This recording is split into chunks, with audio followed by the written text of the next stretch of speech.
Hey everybody, welcome once again to the Wrestling Inc. podcast. I'm Glenn Rubenstein, joined by Raj Giri. Mr. Matt Morgan is going to be coming along in a little bit here, and we're going to talk about Monday Night Raw for May 22nd, 2017. Raj, how's it going? Good. How are you? Doing okay, man. Doing okay. With all the breaking news that was happening when Raw was going on the air tonight, definitely was a little distracted during the show. And I know we were talking about it off the air, but of course our thoughts and prayers with everyone affected by the attack in Manchester tonight. Yeah, that stuff's tragic, ridiculous, and I don't know. Yeah, our thoughts. Yeah, it's crazy world we live in. Really kind of put some things in perspective, given what's going on Raw. But that being said, heading into what happened tonight, opened up with a promo for the Fatal 5-Way at Extreme Rules, which is coming up in 2 weeks. And we had Bray come into the ring, from there facing off with Roman and leading to a match right off that was made by Kurt Angle. But of course, Samoa Joe had to come out and that had to end by DQ. What do you think, Raj, about with this Fatal 5-Way that's coming up at Extreme Rules, this idea that we're just going to see every combination of dance partners until we're sick of seeing these same five guys together? It's just running in place. Yeah. That's none of these matches really mean anything. I mean, they're building to, that Fatal 5-Way, but there's nothing particularly interesting that's getting you into them. It's just seeing different combinations of these guys. And next week you're going to see more of that. So, man, I don't know. There wasn't much particularly wrong with this show. It was just not exciting. It was just same old.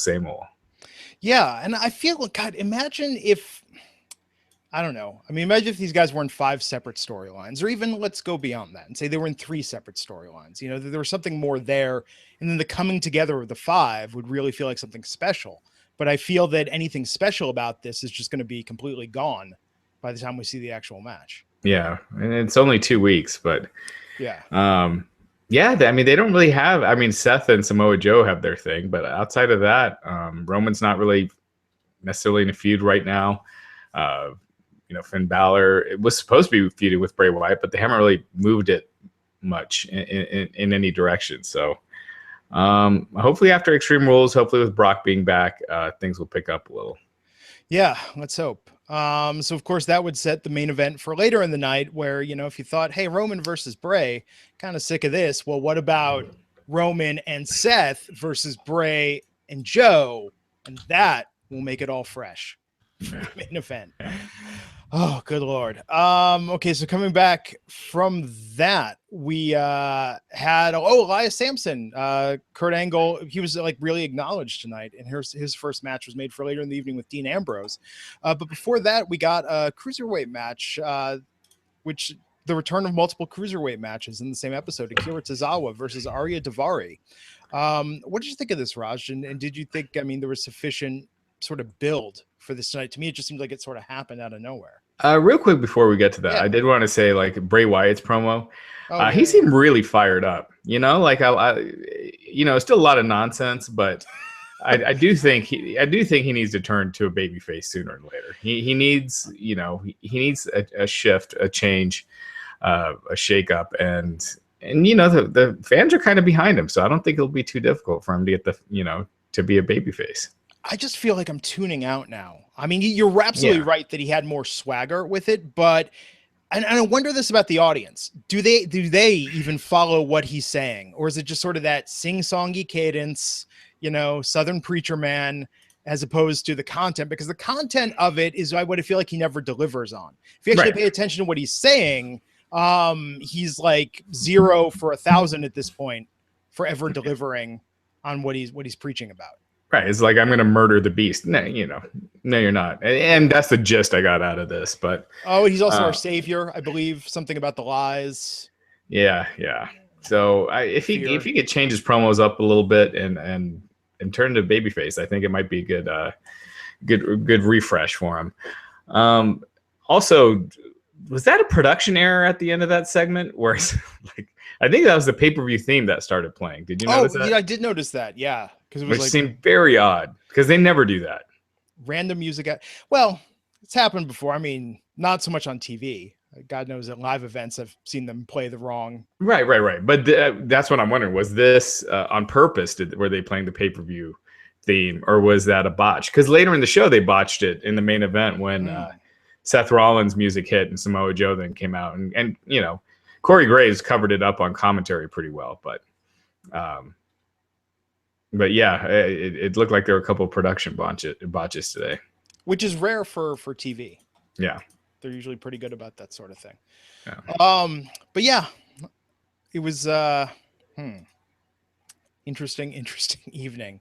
I would love to read the reports and see sort of like what the mood was there. I mean, the crowd seemed pretty receptive for most of it. I think more receptive than the show warranted. That's for sure. So the cruiserweights, what'd you think of them just sort of putting this out there tonight? I feel like we haven't seen these guys on TV in a while. With Akira and Arya Daivari. Yeah. You know, again, it just felt like filler. You know, and speaking of production errors, now that I'm thinking about it, Brian Kendrick, that seemed weird when they ran Brian Kendrick's talking to the screen part, whatever he was doing. It seemed like that was cutting it really close with the start of the actual match. Yeah. So maybe it was something was a bit off tonight. Yeah. Well, the Kendrick Akira Tozawa feud. Do you care at all about this feud?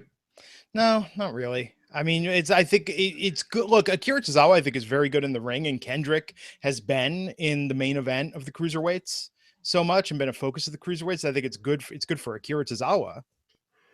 Yeah. You know, it's something. It gets him on TV, but these storylines that they have for the cruiserweights just suck.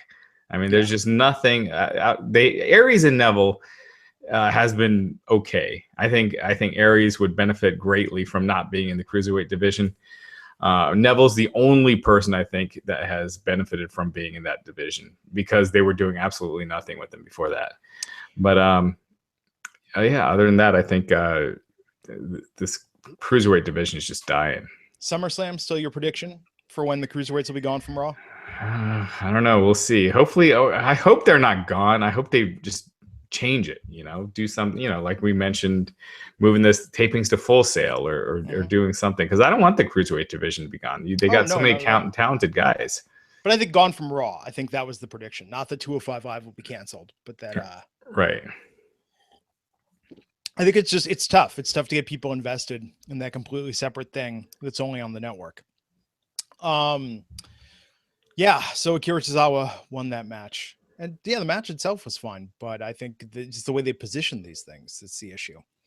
So after that, had the promo. So that was I did think that was kind of nice tonight, how they flipped the script a little bit and had Noam Dar, you know, there as Alicia Fox's boyfriend, as opposed to her being the girl and all the cruiserweight stuff. I like that tonight, that he was sort of the token accessory in the equation. Oh, sorry. I'm just texting Matt. He's jumping on here in a minute. Cool.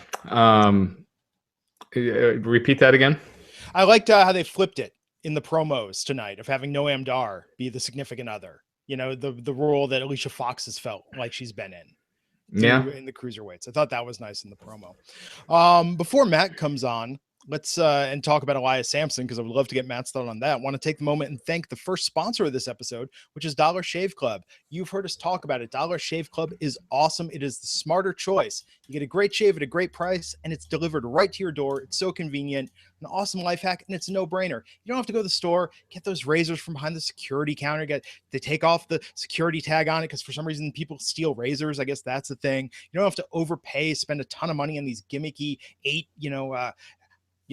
razor blades that they're trying to sell you there. Dollar Shave Club is where it's at. I'll tell you, I used my executive razor when you guys saw me practically clean shaven the other week when I took off quite a bit there, and used the Dollar Shave Club executive razor with Dr. Carver's shave butter. Raj has been using this as well. Raj, you were saying, I mean, it's just a great gentle glide and you can see what you're shaving.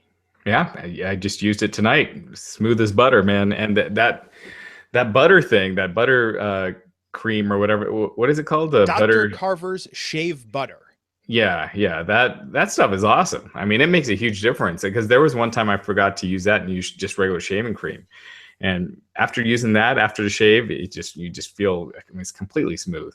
And I love when I'm like talking about Dollar Shave Club. Oh, I'm actually part of Dollar Shave Club. Swear to God. Awesome. Oh yeah. Yeah, I've been for years. I used to hear them advertise on Howard Stern years ago, and I think I've been with them now for 5 years. Wow. And that's not just your face, Matt, right? I mean, because you got to go like all over. Because of the bodybuilding crap, dude.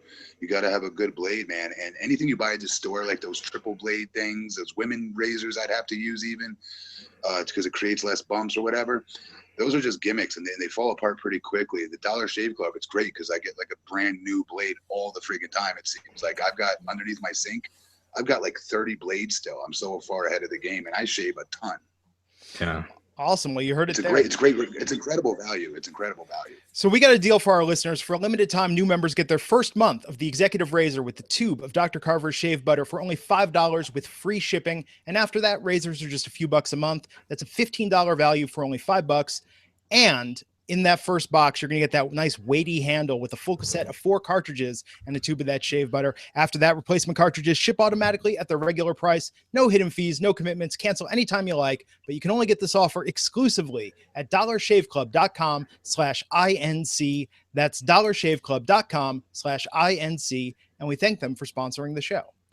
Dude, that's a huge sponsor. I'm not just blowing smoke. That's a huge sponsor, guys. Good for you. And they're great. Absolutely yeah, awesome. Fantastic. I mean, they made a customer out of me, so yeah. I'm sold. So we were talking about it, Matt, the opening. Really, I mean, how did you feel tonight overall about Monday Night Raw? I liked it. I did. I thought we got a lot of, I hate to use the word star power. I sound like such a little mark saying that, but I felt like there was some good star power, some good young upper echelon main event talent being presented as such. I love me some in-ring Bray Wyatt promos. You could tell Paul Heyman loved that promo by his promo that he cut, calling it a masterpiece and the whole nine. I thought he blasted it out of the park. Kurt coming out though, that's my boy. I talk to Kurt almost every other day. All right. With that said, do we know why is he always coming out with that goofy smile? Just happy to be there. He needs to be a heel. I don't know what's going on with it. You know what I mean? Is he maybe not as comfortable as he once was because it's new to him again? I don't know, but he is money on the mic. We all know that. I don't know what it is, you know? Yeah, it just seems like he's just restricted right now. And maybe there's just so much he can do as a babyface GM. And I hate heel GMs. I think it's just been done to death. But Angle in that role, I think, would revamp that. And at least bring some humor because he's just a regular, he's just saying the lines that anyone can say. And yeah, about him feeling comfortable and stuff. He even messed up Finn Balor's name tonight. He called him Finn Balor at the end, I think. Oh, I missed that. You know what's funny, Raj? I think you're right. If you made him heel by proxy, he would actually be a face because he'd be funny. Right? Yeah, exactly. And his best humor has always been as a heel. So. Yeah, dude. Even when he was a GM on SmackDown, when 2000, whenever I got shipped back down to OVW, when Nathan Jones quit, I don't know when the hell that was. I got shipped back down to OVW, and Kurt became the GM and was in a wheelchair, and Luther Reigns was pushing him around or whatever. He was hilarious.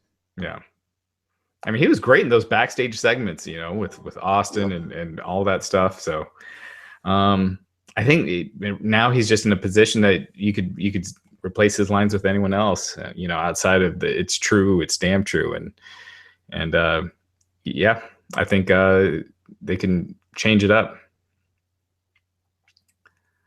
Well, it's only week 6. I think he's enjoying coming out to the crowd, hearing, the pop he's getting. That's the thing to me. He just seems genuinely really happy to be there.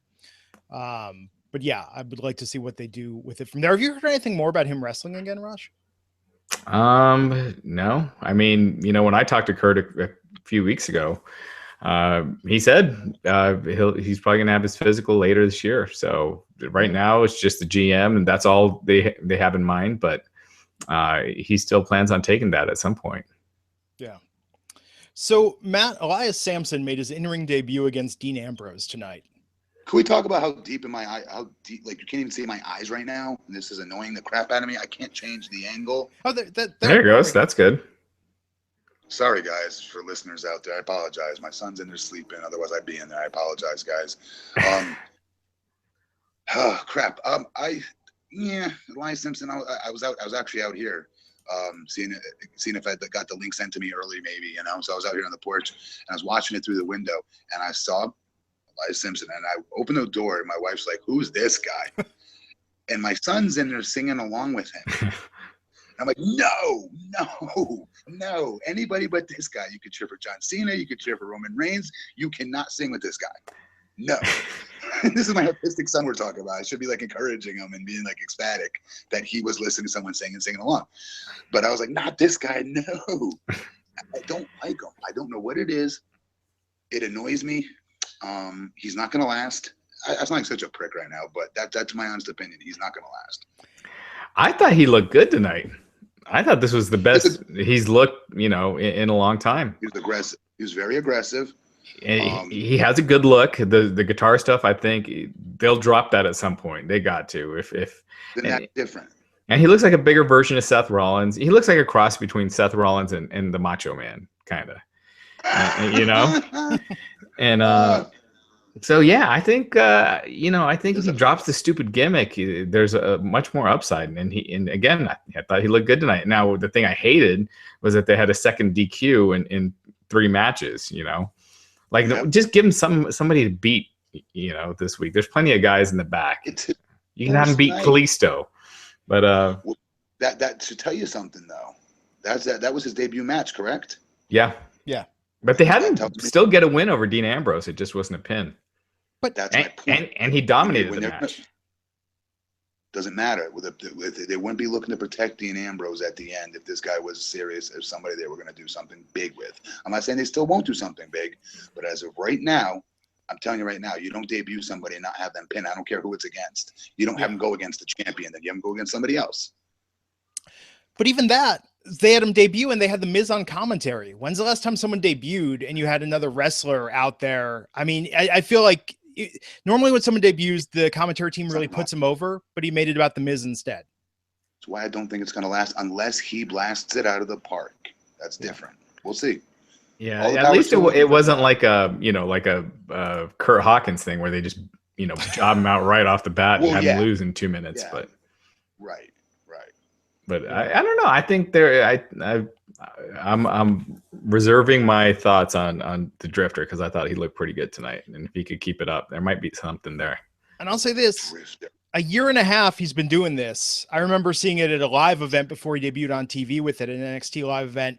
This gimmick has never been over. It is always drawn it's never drawn even sort of like, oh, he's a heel heat. It's always drawn like, this is uncomfortable, please stop sort of heat from an audience. And he's committed to it. Agree. So all respect to him for still being able to do that and go in the ring.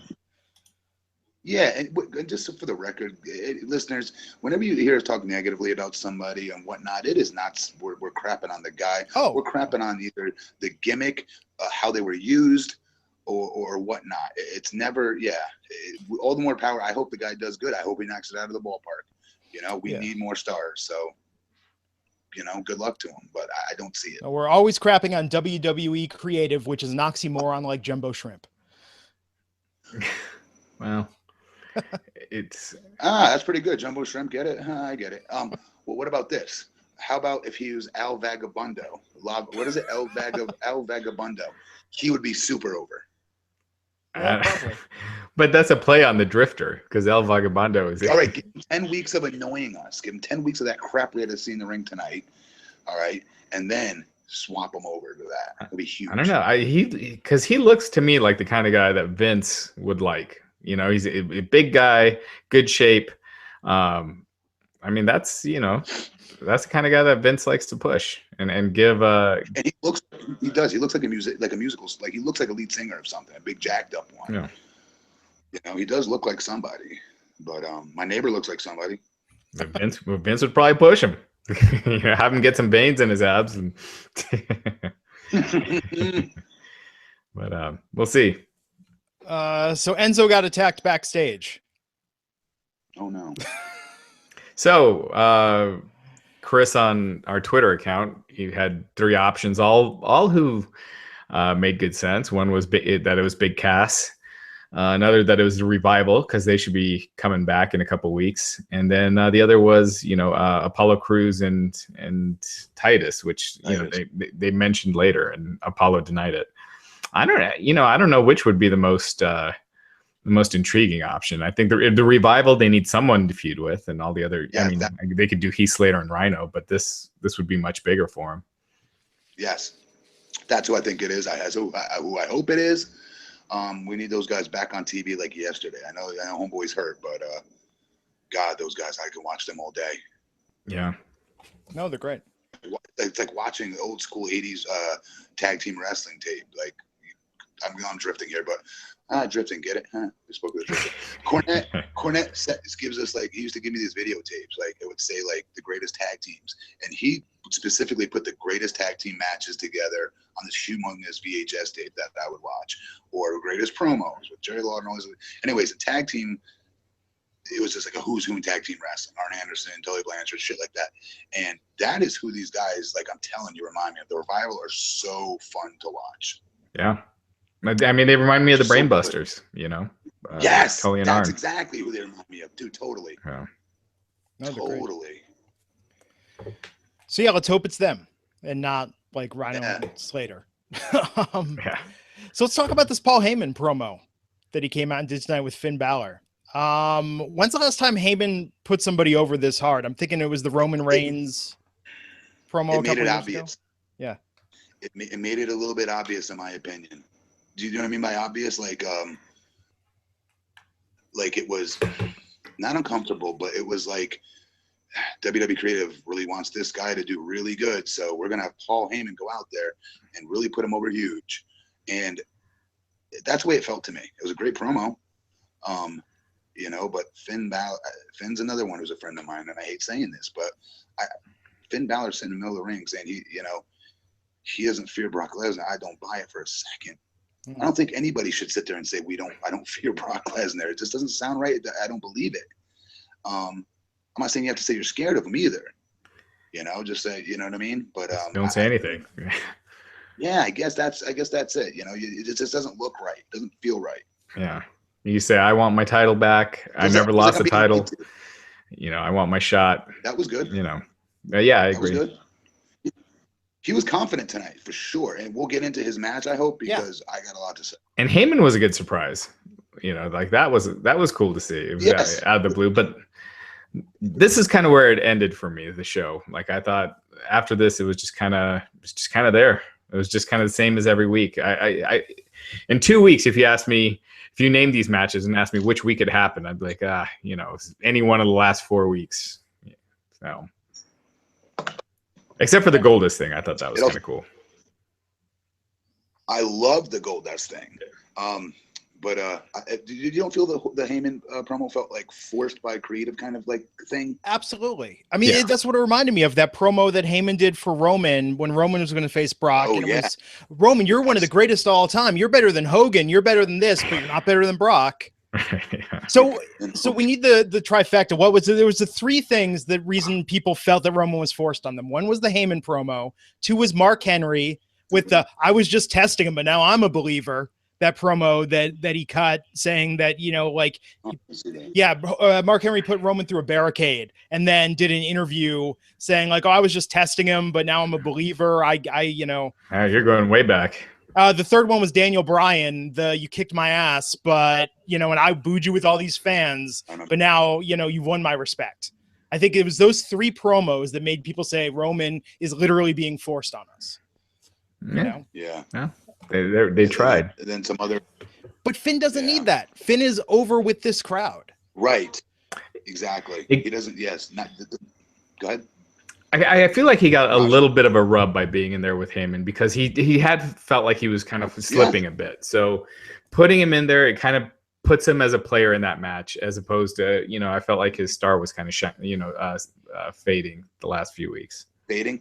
It does, because the Paul Heyman coming out and stuff. It does, but I think they still could have gotten that, him being by himself talking about the 5-way without Paul coming out, and he still would have been he would have still been in that center stage, ta-da type of presentation that they were looking for with having him in the middle of the ring cutting that in-ring promo to begin with. Paul made it better because he's Paul freaking Heyman, of course.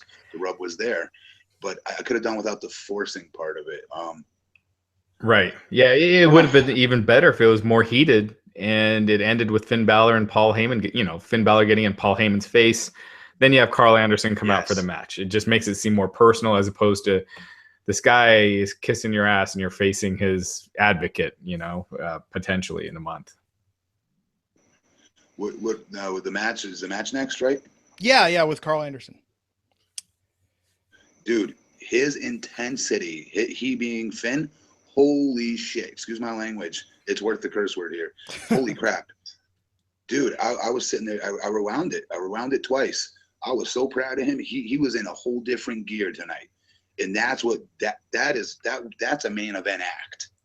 What we watched in that ring tonight, guys. The in-ring work of Finn has never been questioned, but his intensity level was on a whole different train.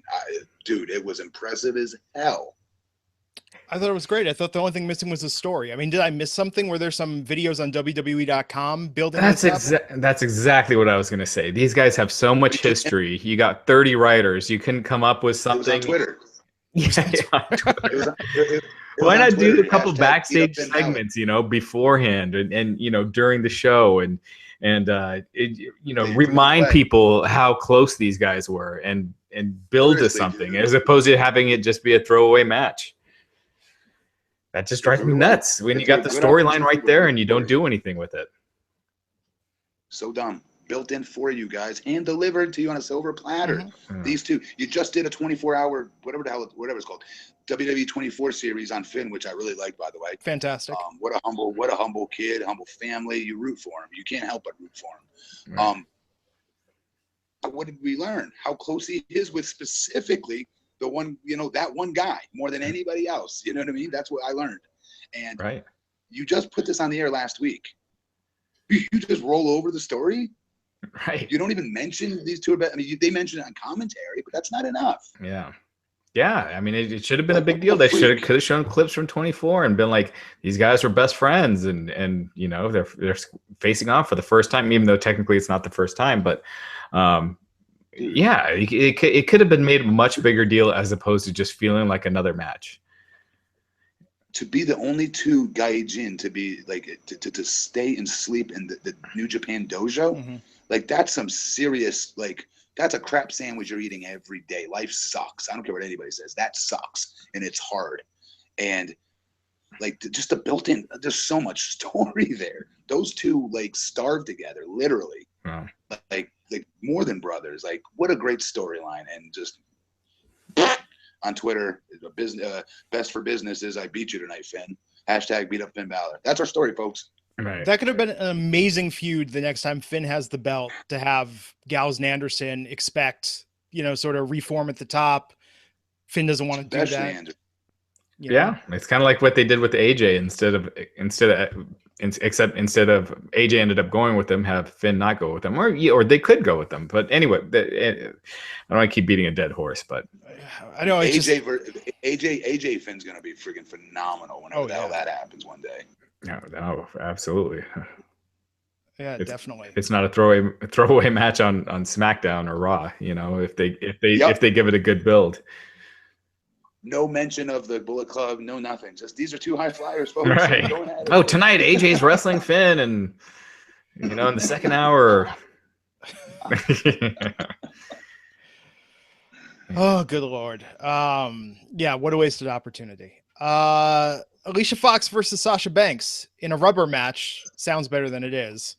But the result of that is that Sasha won, so now Sasha doesn't have to face off Alicia ever again, if I understood that correctly, Raj? No, because she got attacked afterwards. So I think that almost counts as an Alicia win. So that it's almost like 2-2. Alicia, I always crapped on her. She's gotten pretty good. I always thought in the right setting she does well. But then she'll have good matches here and there, and then she'll have an absolutely crappy one, and it just kind of makes you forget that she can go with the right opponent and if given some time. Yeah, true. Well, this will continue probably all the way to Extreme Rules. Geez, they've already wrestled 3 times. Why are you supposed to care about these guys wrestling a match when they've already wrestled 3 times on free TV? You know what I mean? Like, and we haven't even gotten to Sheamus and Hardy's. Oh my God. Jeez. All right. Yeah. Same crap, dude. That's their friggin' formula. Extreme Rules. Maybe it'll be I don't know what weird stipulation do you think? It'll probably be on the pre-show, but what stipulation do they add to this one? We already got a kendo stick and a cage. The Extreme Rules main event. Maybe the women in a tables match. I don't know. Between who? Alicia and Sasha. Yeah. I don't know. I don't want to. I don't care either. I don't want to see it. I don't. Yeah, they haven't really teased anything, but yeah, I agree. I mean, I know it's dumb. For Extreme Rules, that's part of the fun of how dumb it is that they just find sort of the random, like you get this and you get this and you get this, you know? Maybe I'm getting old, but like, were you guys uncomfortable seeing her hit Mickie James with a kendo stick tonight? What's her name? Oh, Alexa. Like, I don't know what it is. Maybe I sound like my dad here or something like that. When my dad, we watched Raw, and like Bubba Ray Dudley would be power bombing Trish Stratus through tables, and my dad like, what did that? You can't watch that, you know, that kind of thing. And you know, how heinous, you know, you can't do that to a woman or something stupid like that. Like, I almost feel like I'm my dad here saying that, but maybe I'm out of touch. I don't know. I just didn't like seeing. I don't see them as women. I don't see her as a woman. I still see her as a girl. What's her name? Alexa. Alexa. It's like her. It's like her hitting her mom with the kendo stick. Yeah, there's something awkward about it to me. It made me uncomfortable. And I don't know if it's for all type of weapons with girl versus girl matches. I don't know what it is. I don't know. Yeah, I'll admit the thought of Alexa and Bayley hitting each other with kendo sticks does nothing for me. You know, I mean, it's almost a turnoff to me, though. Yeah, no, I agree. And I was excited for the steel cage match that was it Becky and Alexa, right? That they had. And so you know, certain types of gimmick matches, I'm all for it. But yeah, the kendo stick, I don't know. It just doesn't fit that. It just doesn't fit their personalities. I don't know. I liked Charlotte and what's her name? Sasha. What would they have, a Hell in a Cell or Sasha? They had a cage match. Hell in a Cell, yeah. That was Hell in a Cell. That was well done. Right. You know what I mean? They're not like taking blunt objects, hitting each over the head with it. Right. I thought it was interesting what they did with Bayley. I wonder if we're going to actually see Bayley hit somebody with a stick, or if they think that's too out of character for her to do. I'd like if they didn't. You want to know something? That's actually. No. Yeah. But wasn't her whole thing saying that she was extreme and she wanted to show how extreme she was last week? Which sounds so silly. Yeah, it was something like that where dated. she begged Kurt to not make it a regular match, and she wanted to show how extreme she can get. See, this is what I'm talking about. This is the I'm not gonna say. Yeah. That's not on her. No, it's learn your characters, writers and Vince. Just have her backstage. Guys, this is the easiest character in the world to write for. You don't write for. Let her be herself.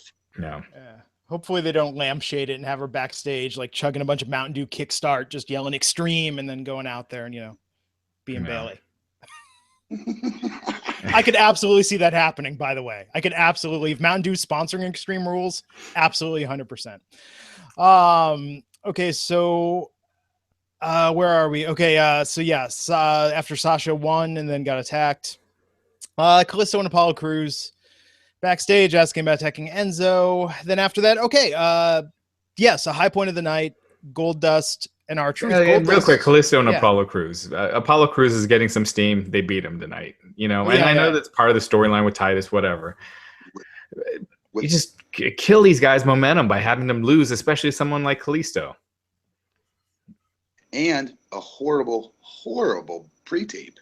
Horrible. Oh, yeah. It was horrible in that pre-tape, Apollo. That was so uncomfortable. Yeah, and wouldn't it have benefited Apollo a lot more if Titus said, sick him, and Apollo just kicked the crap out of him, and then that makes you think that maybe he did attack Enzo, and it kind of goes with that storyline too. You know what I mean? It was bad acting, is what I'm saying. I don't care what the content was. Oh, right. It was somebody saying stuff that I did not believe at all before the match. The only person I believed in that uncomfortable promo with two guys trying the best to act that they could and failing was our boy Titus. Come on, yeah, he saving it. Yeah, he stole that promo because it was pretty bad before that. It was, and he's good. I think he's hilarious. He gets little quotes in there. I don't know if you ever catch it. You know what I mean? No, Titus has always had charisma. You know, it's his matches aren't always the best, but he's always had that charisma. He's always had that main event look. And what's crazy is this is a stud athlete. This is beyond a stud athlete. I cannot begin to tell you what a huge name he is here in Florida. Like, he is humongous. Yeah. You know, because of the goodwill he does, but he's also a stud University of Florida player. Yeah. You know, it's crazy that he hasn't been able to put it together in the ring, honestly. Yeah. Not for quite a while. So Goldust is back tonight. A return to form for Goldust. The old school Goldust. Yeah. You know, not just him wearing gold paint and, you know, acting weird. The Hollywood Goldust. That's like, I don't think he's been using that since like 97. It's been like 20 years. Good. I love the whole, everything about it, from the hand that reached in and hand in the envelope, all being glittered up in gold. You couldn't really you know what I mean? It was hard to see it. It was like blurred. I don't know if you caught that. Like, everything about that pre-tape was friggin' awesome. And it was a good, like, you know, some things are nostalgia and you're like, okay, that's cool for nostalgia. This isn't just cool for nostalgia. I feel like this is something I want to see every week. Yeah. Well, yeah, we'll see how it goes in a few weeks. But I thought, you know, from being such a big fan of that era, it was cool. And it was cool hearing that Goldust old music again, not, you know, remixed with anything else. So I liked it. We'll see where they go from here. I mean, can they, you know, most of the audience today doesn't know about, you know, 1996 Goldust. So, and they're obviously not going to make him, you know, how he was before. Really? That's crazy, isn't it? I'm sitting with bated breath, just wondering if it's a return to old Goldust, how old Goldust are we talking? Because times have changed. They can't go there. Yeah. Well, yeah. Like, even tonight when they did this, like, he didn't reach, grab his cool. He's sitting down, so maybe we didn't see him as much. No, he's PG rating it. But yeah, but it still will work. I still feel it will work because he's a smart dude. Yeah. Yeah. No, I'm excited about it. And speaking of Goldust, time to thank the second sponsor of this episode, which is DDPY. Goldust, big DDPY fan. Credits it to what he calls putting him in the best shape of his life with DDPY, especially if you look at the transformation from when he was in Impact to now. You can just see what a remarkable change it's been. Huge. Huge, no pun intended. From where he was as Black Reign to now, he looks fantastic, phenomenal. Speaking of which, AJ Styles, Mick Foley, Chris Jericho, all these stars have benefited greatly from DDPY, and for a limited time, you can get the DDPY DVDs for 25% off, plus 3 months of full access to the DDP Yoga Now app, or you can use our link and get the DDP Yoga Now app for 25% off if you're digital only. You can also buy a max or combo pack at 25% off, get a second one for 50% off. Head on over to ddpyoga.com/wrestlinginc. That's ddpyoga.com/wrestlinginc to get started today. And I'm telling you, everybody who uses it swears by it, DDPY, and we thank them for sponsoring the show. So we talked a little bit about Kalisto versus Apollo Crews. Yeah, I thought it was interesting, Kalisto getting that win tonight. Apollo doesn't lose that often. There's a ways. I think there's so many ways you could do it to build Apollo up. And like I said, when Titus said sick him, if Apollo just started kicking the crap out of him and got DQ'd or anything, I mean, that would have been better than having Apollo lose when you're in the middle of a storyline with them. They got to get these guys away from each other, though, weren't they? I mean, I feel like they were stuck in this run on SmackDown with the two of them, right? I mean, and then they moved over to Raw. They were feuding with Dolph, and it was the worst psychology. They had the two baby faces facing the one heel. I like that they're trying to do something like Kalisto's on my TV, though. For some reason, I don't know why. There's something about him that I have a feeling he's going to be a lot better than we think, like than he is right now. For instance, I think he's going to be. I think they see him as their next Ray. I see him as their next Ray for sure. Rey Mysterio. And I think he'll be a lot bigger with time. He's got to get these out, these horribly, badly acted pre-tapes and promos out of his system, and figure out who the hell he is. I say this all the time with every character. These guys are young, very inexperienced, even more inexperienced when it comes to the mic. And because they're so young, they don't even know who they are as a man yet, let alone a character. That takes time. And I like that they're getting all of these, like these not so great promos out of, in the can now, because he's going to continue improving. I have a feeling he's going to be a pretty big star for them one day. That's my prediction. Yeah. Well, I don't agree, but I don't see Ray. Maybe Del Rio, but Ray is another level. Yeah. Oh my God. Ray was just magic. I mean, compared to everyone else. Ray also had like 39,000 years way more experience. When I say Ray, I mean when you click through the channels and you stop, you mean to tell me there's not one person in America saying, "Is that Rey Mysterio?" I guarantee you they do. Sure. But then they watch him wrestle and they're like, "That's not Rey Mysterio." Kalisto's good, dude. I mean, he's good. Kalisto can go. Yeah. Kalisto has never in his entire indie career ever been somebody wasn't amazed with in the ring. He was one of the always top indie talents out there. Are you kidding me? Yeah, his promos. He's an internet. His promos suck. For the longest time, he was. Go ahead. Okay, but that's what I just got done saying. He needs to get these out of his system and to get more comfortable. Ray's promos suck too. I know Ray. You always kind of went with him because he always had the underdog thing going, and he really gave that out. Like even in WCW, you just really got behind him with his promos. You just came across as this likable underdog that you could really get behind. Kalisto, you're just like, what are you saying, man? Just you're. I don't believe a single word you're saying.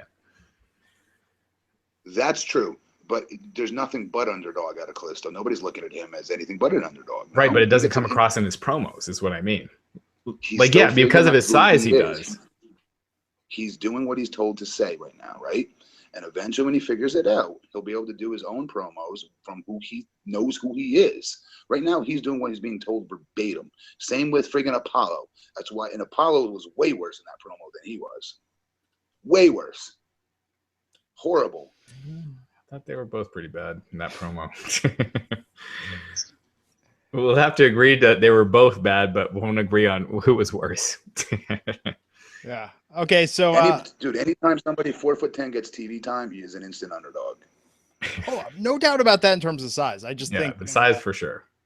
And maybe that's where it ends. Maybe that's where I think the problem is, Matt, is that I think to an extent creative is just kind of like, oh, well, people, even what you said, people will see him and think it's Ray because they're seeing someone in a wrestling mask on WWE programming. I feel like they don't put much more into it than that. They feel like even splitting them up on brands, I feel like that's a cynical decision by creative.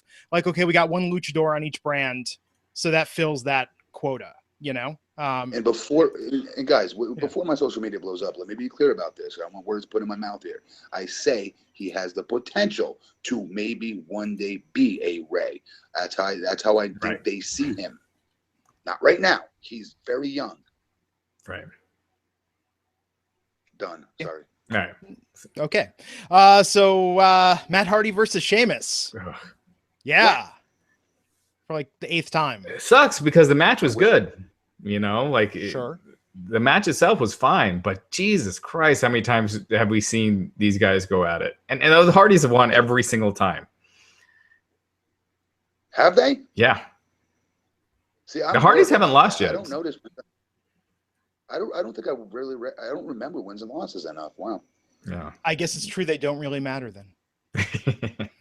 No, the Hardys. I'm like their perfect fan.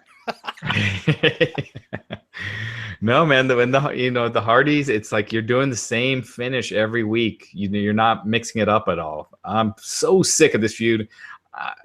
I'm sick of the Hardys as a team already. I'm getting there. Yeah. It's ridiculous. It's been a month and a half. What return have they handled worse than this? What's that? What return have they handled worse than this? Just in terms of driving it into the ground. Not Mickey James. I mean, there's so many. I mean, at least the Hardys are still like getting pops and they're being protected.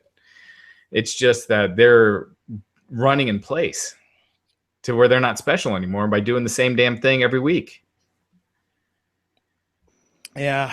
Was there any more inkling that maybe Matt Hardy becomes crazy Matt Hardy again? So Ed Nordholm was interviewed with the Law last night. And there's disputed accounts on this, but he's saying that the WWE doesn't even want the gimmick, and they haven't asked for it. They don't want it. And he claims that he's offered to sit down with Matt and try to talk about it and come up with an agreement. And Matt kind of refuted that on Twitter. So, but he didn't. The WWE not asking them about getting the broken gimmick. That's something. And Nordholm once again said they own it, and it was created on their television. It's not who came up with it. Like in a TV show, it's not who came up with the storyline. But I think Matt feels because he funded it that he owns it. So I don't know. I don't think we're going to see that gimmick in WWE. Yeah, they're such a machine, dude. That WWE, man, they really are. They're such a monster that they're that good where they don't really need. You know what I mean? They can be like, nah, we don't need. Even though that character's super over, we don't need it. Right, but it puts Matt kind of in purgatory. It kills Matt. Yeah. I mean, it kills Matt. This is the best. This was the best thing Matt's ever done, in my opinion. Yeah. Yeah. But these matches. The main event, hopefully, that we want to see. You know what I mean? Get Jeff out of there and get him in the main event already. God, can you imagine the match with him and Finn Balor? Oof. Oh, absolutely. So many guys. Yeah. So Matt Hardy won. It's going to be a steel cage match at Extreme Rules between Sheamus and Cesaro. And Matt and Jeff Hardy again, but this time in a cage. Sheamus and Cesaro have got to win this time, right? Who knows? Formulaic wise, you would think so. They have to. I'm saying yes, they will. I almost think they do another match between like Cesaro against. They've done every combo now on Raw, but they got one more week to go. So maybe Sheamus and Cesaro finally get a win next week. And so they can lose to the Hardys at the pay-per-view. I feel because Sheamus and Cesaro have turned heel, they almost and they're they kind of give them a new focus a little bit. I almost feel like they have to win the tag titles here. Yeah, I mean, when someone turns, it should be like a fresh coat of paint. Like you're changing their character. Yeah. And I mean, they did the same thing with Dolph, though. He turned heel, and they were jobbing him out within a week. I think he lost his first match after turning heel, and look where he's at now. Other than he's beating Nakamura for most of their match when he shouldn't have been. But I went back and watched that. It wasn't as bad as you said it was. You think that was the right way to go for Nakamura's debut? Is have him an ultra competitive match with someone who's seen as a underneath guy for the last year? Oh, okay. See, maybe I'm wrong. I don't see him as an underneath guy, Dolph. I don't see him as a headliner. But okay, what about his first match in NXT versus Sami Zayn? That was incredibly competitive. Right, but Sami was a top guy in NXT. He was an NXT champion. He had that credibility, and it wasn't like Sami was kicking his ass most of the match. He wasn't getting like 60-70%. It was it was competitive, but Nakamura didn't look like he was fighting from underneath the whole match. I mean, he didn't come out and yeah. I mean, you could debate that, Nakamura should have come out and just dominated somebody, but I think it's one of those deals where he's being tested. That's just my opinion. Yeah. Being tested in terms of, you know what I mean? Well, how will he handle this? He's not. We're giving him 50-50 versus is he going to bitch and moan that that he didn't get 70-30, or guys do that, believe it or not. Huh. And sometimes you get tested to see where you're at with your ego. And that's a Vince thing. That's not a Hunter thing, by the way. That's definitely a Vince thing. I could be very wrong. I don't know. I just thought it was a little odd that he was selling so much. You're right. But I thought he was just getting beat up the entire match or something, and I don't know. I thought the beginning of the match, he looked pretty badass to me. He looked pretty cool. And what I really liked, oh my God, which we didn't even talk about, the shoot aspect of it. Did you see them kind of shooting it, like Dolph trying to shoot in on him, legit? And there was a few of those in there, which I really, really liked. It made the match look a lot more real to me. Yeah. it was very well done, I thought. You know, wrestler versus, you know, and legit wrestler against legit mixed martial artist. You know, Nakamura's got what I think he gets 2-0 or 1-0 at least, something like that. But he's a legit badass, you know. And I thought that was pretty cool. You could see them like really going at it there for a couple seconds there. Go back and watch it again. You'll see it. They kept their cool, but watch it again. Nakamura's a little bit more what's the word? We can see through something. Transparent. He's a little bit more transparent, you know what I mean, than Dolph was about it. And it was pretty cool. He got pretty pissed off at one moment in there and just started going to town on Dolph. With the knees? I'm telling you, it wasn't in. And it wasn't, yeah, as I was going to say, and it wasn't in so much of a working set. He caught himself on the last knee. I could see him pull back a little bit, but there was the first two were just like, holy shit. See, I wish and a real quick correction, Nakamura's MMA record is 3 wins, 1 loss, and 1 no contest, and his 1 loss was his very first fight. So you know what's so crazy, you guys, is story time with old man Morgan here. Sorry, but when I was in New Japan, I was tagging with Mark Jindrak, and we tagged a crap load of 6-man tag with Scott Norton as our 6-man, and versus goddamn, who did the Yakuza kick? What is wrong with me? NWO for WCW for a little bit, Japanese wrestler. Come on, Masachono, yeah. Masachono. Yeah, so it was me, Jindrak, and Scott Norton, always versus Masachono, Tanahashi, and our boy. What's wrong with me? Who we're talking about? Nakamura. Right now for WWE. Yeah, Shinsuke Nakamura. Yeah. Nakamura. All right. And those two were kind of like the young up-and-comers. Like we're kind of like the young up and comers, and I'm telling you right now, Tanahashi was seen as the bigger star. Like he was like the Randy Orton in New Japan that they were grooming, right? And Nakamura was like this goofy kid backstage. Like he was laughing at things and like things you didn't even like. I go shake his hand, like, hey, what's up? And he just started like, woo-hoo, like start laughing at it left field, and like he was always like just this goofy kid, like laughing and. I never saw this for him. I never did. And I'm not saying he wasn't good. He was extremely talented. Well, he reinvented himself totally. Who the hell is this dude?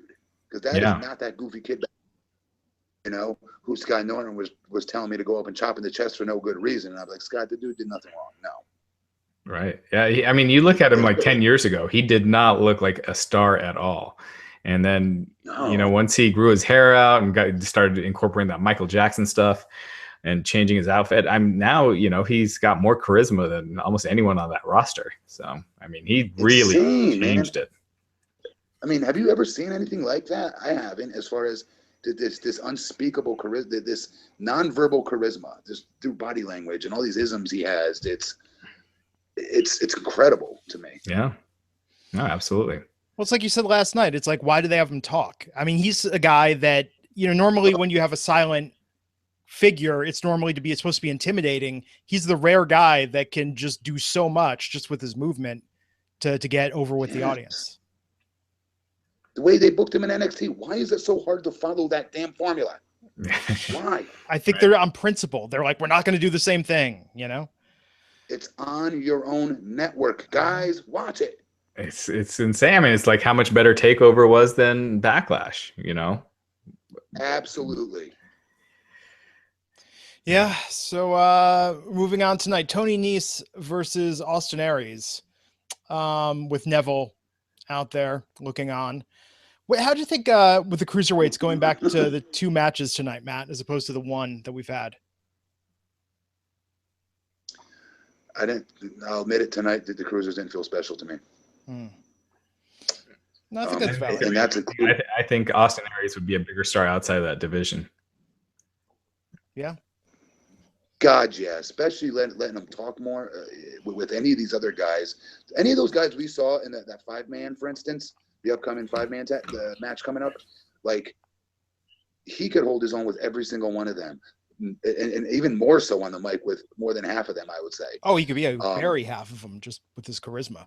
He's so good, man. I don't know. I mean, obviously, you know what? Maybe it's a compliment to him because they're like, dude, our cruiserweight division blows. We got one good guy. You know, we need somebody else, dude. Do us the solid. I don't know. you know, something along those lines as they're thinking, you know, and I hope he's taking it that way because he's so talented. Yeah. Yeah. So good. Well, we'll see. I mean, how much bigger is Finn Balor than Austin Aries? Maybe like a couple inches. How much taller? Yeah, because size-wise, they were about the same, right? Austin shorter. Yeah. Yeah, 2 inches. Finn's 5'11", Austin's 5'9". Austin's 5'9".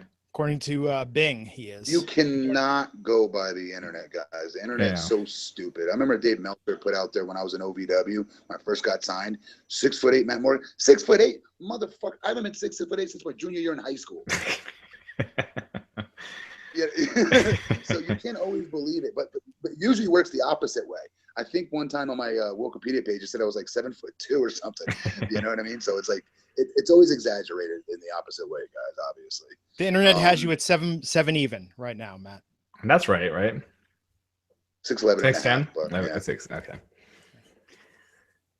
My shoes, yeah, 6'11" and a half. Gigantic. Jeez. Somebody update Wikipedia. Yeah. Yeah. So Neville is, Nice is basically Neville without the charisma. And so anytime Neville's in a feud, they always have Nice, getting beat, a couple weeks before. But it's like he's a stunt double. He's a stunt double, right? Yeah, totally. But like anything shitty, anything shitty they want to happen to Neville, they just put Nice in there. But you know what I do love? Steen, go. I do love like how they protected Neville. I don't think he's lost once since he's been in the cruiserweight division. But at least not by pinfall. He might have by count out or disqualification. But I like that too. Making that dominant, and they've kept it up. But they keep treating everyone else like such a joke that it's hard to bring up like a credible opponent. And you got Aries, but you're going on the third pay-per-view match between them now. I mean, maybe this is the one where they finally have him win, but yeah, I do like how they booked Neville, and he destroyed Nice after this match, which was kind of cool. Yeah. So we talked about Mickey. Nice. We talked about Mickey versus Alexa, how it made Matt uncomfortable. Which I think is the best reaction to that match. And of course, Alexa won that. And then after went to get the kendo stick out, was hitting Mickey with it. Bayley came out, but then Alexa run off before Bayley could hit her. And then we got to the main event. Alexa looked good, and I like that she beat her clean. I like that they're doing that. They're making her look like more of a threat. So I like what they're doing with Alexa. Absolutely. Me too. No complaints here. She looks awesome. Okay. Yeah, rare example where they've gotten it perfect. So Roman and Seth. She's gotten it perfect. Yes, she has gotten it perfect. Sorry. I think that's really the key. When something is good, let's put it on the performer. When something is awful, it's entirely creative's fault.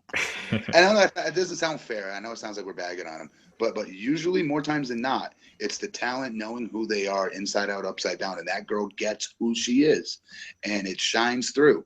And then creative says, "Wait a minute, we got something here." Then they can actually start writing for her because they know who she is finally. Everybody else, they're trying to ram a square through a circle hole, right? They're trying to figure out. They're writing promos for who they think these people are, because these people haven't shown creative yet who they really are themselves. Give and take there. It's not always on creative. It's up to us to give them a glimpse of who we really are. Yeah. And we don't talk about this often, but Exceptional at that. Absolutely. I mean, listen to this podcast. How often do we say, oh my God, this booking was fantastic. The concept that was given was fantastic, but the performer just couldn't pull it off. Like, that's really rare. That's a rare criticism we have where we go, yeah. True. Right. So, but to be fair, we don't know what they're saying. We don't know what they're writing. Right. Yeah. We don't know how things were supposed to be. We don't. We know what we see, and we see a lot of uncomfortable people cutting uncomfortable promos, and it's a lot. It's on both people, and that. Well, except for when you're using verbiage that normal people don't use. When you're talking about like the universe instead of saying fans and stuff like that. That's just stuff people don't say. Like if they were doing a real interview outside of outside of TV. They're not going to be saying, well, the WWE universe and not saying wrestling and not saying, all these stupid terms you're not allowed to say. It just comes across as so unorganic, not natural. And, that's on Vince, because that's what he wants. What I don't get is why don't, and Matt, maybe you can shed light on this, because I don't know if this was as much of a problem when you were there. Why don't they hammer it into your head when to say, okay, don't rush it and say WWE? I feel like every week, and it's not just the wrestlers. I mean, I'll hear Renee or someone be like WE Universe. Like they stumble over it because they're trying to spit out the word so fast. They do not enunciate WWE. It's always like this weird rushed jumble of letters. I myself do too. I do it too. It doesn't roll off the tongue. I don't. It was incredibly uncomfortable. Maybe it's because we're so ingrained with the F. I don't know. But WWF, we right there. I just did it right there. WWF. I think we said it that way too back then. Yeah. It took me like 4 years to stop saying WWF. Yeah, I mean, it took a while. But WWE Universe to describe fans is just lame. And anyway, and calling them superstars instead of wrestlers. When do you ever ask someone if they're a fan of sports entertainment? No one says that. Everyone says wrestling. You don't say who's your favorite superstar, or was Hulk Hogan your favorite superstar growing up? Just like, hey man, let me ask you a question. You a fan of sports entertainment? There's a great sports entertainment pay-per-view coming up. Yeah, sorry, go Matt. All right, that's how you guys see it. But let me tell you from the wrestler's perspective, I would always prefer to be called a wrestler. I would. That said, let's say I'm doing a signing. Let's say I'm being advertised. This past weekend, I did some like bodybuilding competition. I was a guest of honor at, right? They put me on there as Impact Wrestling Superstar for some reason. Anyways, they said superstar. That sounds a lot cooler. That's completely fine. But you're a wrestling superstar, not just a superstar. That's like a football player. You call him an NFL superstar or a boxing superstar. Right. But you don't. But here, you're not even allowed to use the word wrestling. Better. That's stupid. I don't like that at all. Obviously, right. Like, yeah. Anyway, that was your season of Tough Enough, Matt. Right when they made the change, because I remember the first episode they had to explain the whole "Get the F Out" campaign. Wasn't that season 2? Nah, maybe it was. I don't even remember. Well, the sports entertainment they've been trying to do that since like the late '80s. They didn't ban the word wrestling. Yeah, the Panda thing was 2002, 2001, I think. Maybe it was the first season. Yeah. No, 2003. I was in 2002. It had to have been 2002, right when I got done with that season. It has to be. Maybe I'm wrong. I don't know. Who cares? I'm going to go back and rewatch that season. I keep 2002. Yep. To go back and rewatch all of Tough Enough. You see how fat I was? Oh man, you were bigger and clean shaven. You look like a different guy. I'll just watch it again and get angry when they give it to the two girls at the end of the season instead of a man and a woman. Yes. It was so annoying at the time. That's when I realized reality TV is just an exercise in frustration. But okay, so Roman Reigns, Seth Rollins versus Bray Wyatt and Samoa Joe. This is making you guys more excited for Extreme Rules in the Fatal 5-Way, seeing 4 of the 5, or interest waning at this point? When you've seen each combination of them beating each other, now you've seen Seth beat Samoa Joe beat Seth. I just wish they'd come up with something more creative. I mean, next week we're going to see more variations of that match. Finn Balor versus Joe and Bray Wyatt. And so he's supposed to be happy that he's been put up against 2 heels. And Kurt, maybe this was a small sign of Kurt starting to do something, because he was, crediting himself for being, the best GM. But we can only hope. So what'd you think of the main event, Matt? I liked it. I liked it. I just don't like Joe selling. I don't like it. I don't like any part of it. I guess I've got to admit, I think I'm just biased. Did you hear Kurt call Finn Balor Finn Balor? Oh yeah. No, I missed that. You said it at the top of the show. I missed that. I got to go back. I wonder if that was just a slip of the tongue, or if he really doesn't know Finn Balor's name. You know, he does. Because if you haven't been paying attention to the product, I mean, how much WWE do people really like the? He does. What's that? He does. He does. When we were at TNA, Kurt watched all the time. No. Kurt watched every Raw. I'm being serious. Maybe not SmackDown, but a lot of us, we always watch Raw. And we come in and we talk about what happened and things like that. If it was something big or whatnot, but he knows the guy's name, dude. I promise. I'm guessing he does too, but you just never know sometimes. And Kurt works for the company. I'm sure he does. Yeah. So next week, Finn versus Joe and Bray. Extreme Rules can't get here fast enough. Because after that, the next pay-per-view, Great Balls of Fire. Goodness gracious. And Brock Lesnar. Brock Lesnar will be back. Yes. Hopefully that should, but hopefully, yeah, well, we know what's going to happen. Paul Heyman cuts his promos every week. When's Brock coming back? Balls of Fire? We got his Raw dates up on the site. He's going to be back before Great Balls of Fire.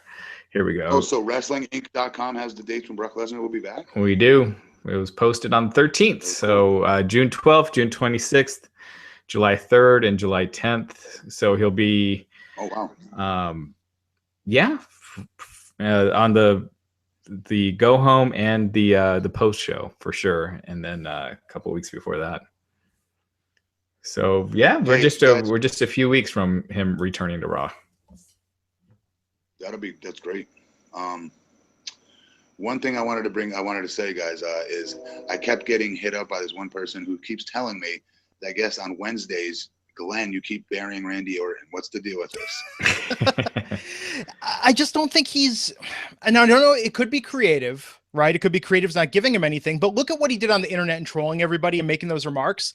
If he put in that effort, yeah, it was great. No, that's great. It's entertaining, but I see him on TV and he just sort of comes out and he looks like he's collecting a check and going through the motions at this point.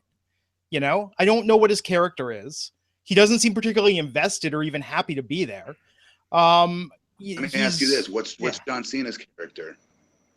No, but John Cena, you see how he comes out, how he reacts to the audience, even embracing the John Cena sucks thing. I mean, he comes out there and promos. He's entertaining as hell. He's phony as hell. Well, his phony. He's completely acting. You ever had one of those jobs where they think you're doing a really good job and you're just phoning it in? Like that's John Cena. And you know what? You ride those jobs all the way you can. With Randy, Wait, you think John Cena's phoning it in? No, based on what Matt just said. No. I think he's incredibly not honest with what he presents is not who. I'm just saying that's what I know. Right. Well, that's WWE. That's a WWE call. But Randy knows he's got a job for life with the WWE. He knows that, he was born into this business, and it's not to say he didn't work hard, but it's just to say that, even his rant about the indie guys, and the jokes about that, you could just sort of tell it. He's had a much different experience than most people in the business. And I think that I'm sorry, go. Because again, and this isn't just a Triple H quote here. Yeah. This business comes to him so frigging easy. So you're right. He has a different perspective on it, but in no way, shape, or form can you take away from how mega talented he is. Look at last night's match. Oh, absolutely. Look at last night's match. He made Jinder look even 10 times bigger of a star than Jinder would have done on his own.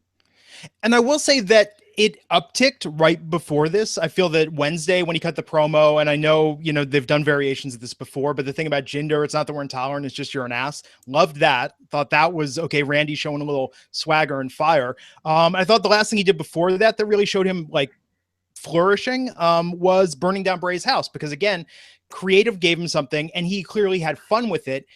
I don't know if they're not giving him anything or what, but he just doesn't feel in the moment. Here's what it is. I know Randy incredibly well. He's cocky as crap. I always like that about him. I am too. But he can be a little dicky as well, which I think is hilarious. And I'm entertained by it. That said, Randy is Randy when he's a heel. He has a tougher time making that connection as a face. And that would be awesome. And that's what you're seeing. Yeah. That said, him as a heel, go watch his heel stuff. He's on, in my opinion, that I think he was very entertaining as a heel. I think especially right around the Evolution time, doing the whole punting people's heads off. Stephanie McMahon. Legend Killer was awesome. Legend Killer, like so when he's a heel, he's at his most comfortable. And maybe as a face, I don't know if I'd say phoning it in, but like, I don't know. I don't know. I don't think Randy can relate to being a baby face because he's not an atypical baby face. You know, Randy, he's always got something to say. He's always he's very braggadocious, cocky, all good, great traits that I'm very similar in that regard. I'll be honest. But I think it fits better as a heel. Absolutely. And, you know, even because I've seen it at house shows, he's having fun at house shows. Maybe it's just something in being on TV and how they're positioning him. But even at house shows, it looks like he's having a good time. He's looser. You know, there's more, I don't know, something comes across more than what they've given him. He's also big on trying to develop younger talent, which I never saw Randy doing. I'll be honest. When we were younger, I never saw him being that guy one day. Not because he wasn't good enough. I didn't think he would care enough, but he definitely does.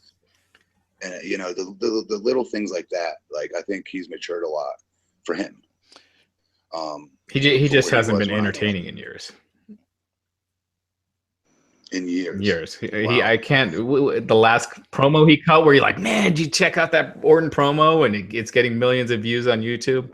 Burning down the house. That was the best thing. But that was more the act of burning down the house as opposed to the promo. Yeah. Okay, well, who else can you really say that about? CM Punk. I mean, who else? Cena, Dean Ambrose. The Miz. I've never known The Miz. Yeah, all those skits he did were getting tons of views.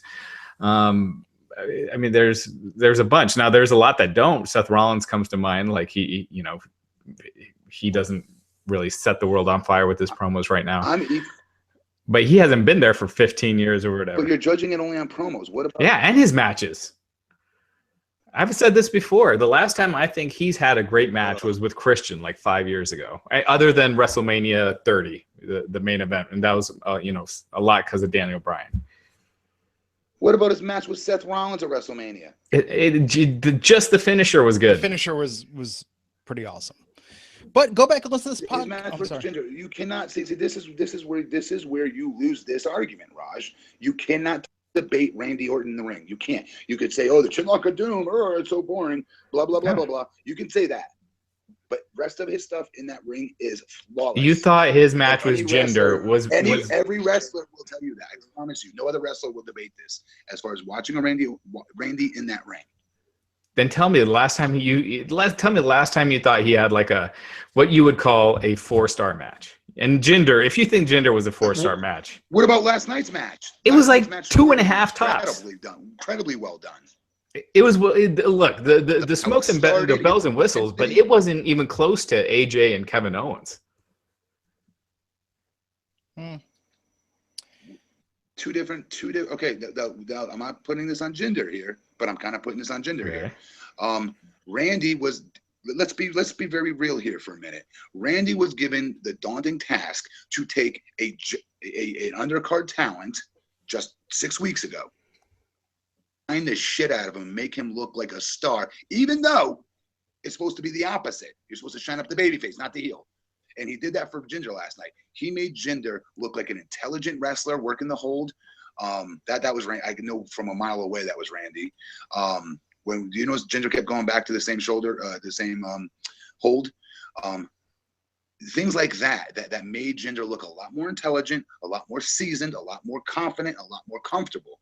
And that there's a lot to be said for that because it sucked us into the storyline. It slowed the match down when it needed to. And again, the heel's supposed to be doing that for the babyface, not vice versa. And, look. I'm not gonna say that Randy's a bad wrestler because I don't think that at all. I just don't think he's been entertaining in a long time. No, I mean he hasn't been entertaining at all and interesting, and he hasn't had a great match that's like heated where the crowd is going nuts, and they're going back and forth, and for being in the position that he's been in for that long, and to not get that kind of response, often. Like you look at like how Cena and AJ Styles is, and compare that to Orton and AJ Styles. Compare Roman Reigns and AJ Styles to Orton and AJ Styles, and it was. Orton and AJ Styles was dead, and Roman and AJ Styles, they had the crowd on their feet. They were on fire. I mean, it's just night and day. Okay, you're talking about newer, fresher, younger talent. And more importantly, you're forgetting, hold up, we took a guy we've had on this roster who's a 13-time, at the time, 12-time world champion, and we're going to put him and demote him to the Wyatt family. And we're going to make him a minion of Bray Wyatt. Randy Orton, the chosen one. We're going to make him a minion. Do you have any idea the damage that did to him? That did so much friggin' damage to him. I'm surprised nobody brings it up more. But eventually, it worked its way through the storyline. But I still feel that did a lot of damage to him. A lot of damage. I agree with that. I mean, who else has been around as long that gets these reactions that you're talking about? Let's go AJ. Let's go Roman sucks. Who else has been around long that are getting consistent reactions like that? You're gonna say Cena? Well, Cena does. Cena takes these breaks. What's that? Oh, hate fans. Well, there just haven't been that many people that have been around that long. But Jericho, that Jericho's another. Okay. Who else has been around? Fair. Yeah. All right. Well, we'll have to probably table this discussion because it's starting to get pretty late. But I agree with you, Matt, that the Bray Wyatt, the Wyatt family storyline absolutely did not do him any favors. My favorite moments, wrestling aside, my favorite moments of character last night from Randy, one, the face he made after demolishing the Singh brothers there. Love to see that, Randy. But also, I love love to see that, Randy. He almost killed somebody and was worried about it. The reaction, the way he reacted after, it was just like that. It felt real, right? It felt like he was really present in the moment. Yeah. He went that was holy shit. I hope he's okay. Yeah. And I love the moment, and he had one a couple pay-per-views ago when he shows the care and respect for JBL's hat and the cowboy hat. I think that's a great little consistency touch. That's continuity. I love that. I love that they pay attention to his legacy with that. I think that's interesting. Yeah. Here's the bottom line. He's a first ballot Hall of Famer. And I don't know. He's a Hall of Famer. I've never seen somebody Kurt picked up the business faster than anybody. Brock picked it up second fastest than anybody. But as far as somebody coming natural, just instinctual, no one's done it more than Randy. And everybody will tell you that. Everything he does in that ring is effortless and flawless. And a lot of this attitude that people are perceiving could be a response to what creative has given him. I mean, go back to this podcast last summer. I was excited when Orton returned, and Raj was like, "Why are you excited that Orton's returning?" And I was like, "Because it's Randy Orton." I was thinking about the Legend Killer days, Evolution, all the stuff he'd done before, and that steam just ran out pretty quick. Yeah. No, I definitely agree, guys. I'm not saying like I'm excited to see Randy Orton, man. Like that's my favorite guy to watch or something. Yeah. But I'm just saying, I'm just trying to, prove. I'm just putting out my point as far as I'm entertained by good matches. Same here. Cool, man. Well, we'll be back Wednesday to bury more of Matt Morgan's friends. What's that? What were you saying, Matt? No, you're not entertained by good Absolutely matches. I am. Randy Orton matches are boring as hell. That's my point. A part of being a good match is that it's exciting, not just that the moves are done right. That's why the Cruiserweight Classic, they have good matches, but no one cares. You can hear people like chewing gum in the crowd. So it's not exciting. And Orton, he can have fine matches. You should have the whole. Yeah. But last night's match was exciting to me. That was probably and not because of the finish. I thought because of the finish, because it was an upset. Of course, it was exciting, Matt. I'm not blaming it on the upset either. I thought the way the match was structured was really well done. The story they told was awesome. I agree with you on that. I thought his match with his match with Jinder Mahal was probably the best match he's had on a pay-per-view in years. And guess what that says? This is where you not being a worker hurts your point. What that just said right there. Randy Orton's that fucking good that he can pull up a nobody and make him into a good person, make him into a star in one night and have a great match with a quote unquote once perceived nobody. We will see if he's a star. That's the jury's out on. I wish I had a pen right here so I can go dot. Period. Mic drop. Yeah, just drop the mic. All right, man. We will table this. So before we wrap the show, anything else you want to plug aside from Randy Orton, Matt? I can see what you just did there. No, I told the listener that I would debate this for you guys, for him. So I actually listened to some of our listeners that write in and ask these questions. So right, I take it seriously. You know, if they have a good point to prove, I'll listen to it. But nonetheless, 5% Nutrition. Check them out, www.5percentnutrition.com for all your pre, intra, post-workout needs. Get jacked like your boy Matt Morgan, who's even more jacked than Jinder Mahal. I hate to break it to you folks. I have less body fat, and I'm taller, and I weigh more, and I'm older. Just throwing it out there with a 655 bench press. And I got a July 665. That's my ultimate. That's my best max ever. It's not like I've done it within the last few years, but that's my top max. Yeah. Damn. But I'm leaning out in the process of leaning out because I've got a very important competition on July 22nd.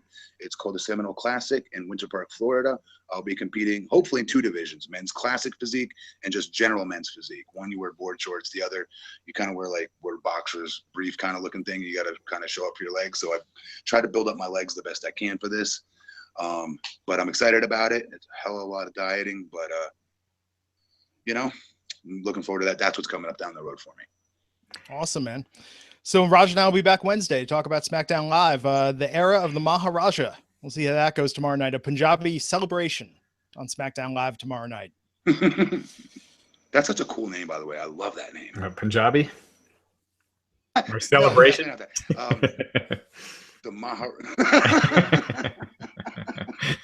No, the Maharaja. I love Maharaja. It means king.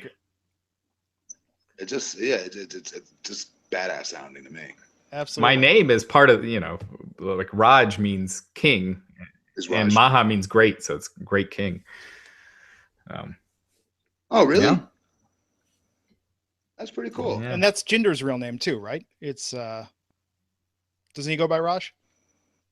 I thought his cousin's name was Raj. I could be wrong. Yeah. I'm forgetting. All right, guys. Cool, guys. Until next time, I'm Glenn Rubenstein, and we'll see you back here on the Wrestling Inc. podcast. Take care.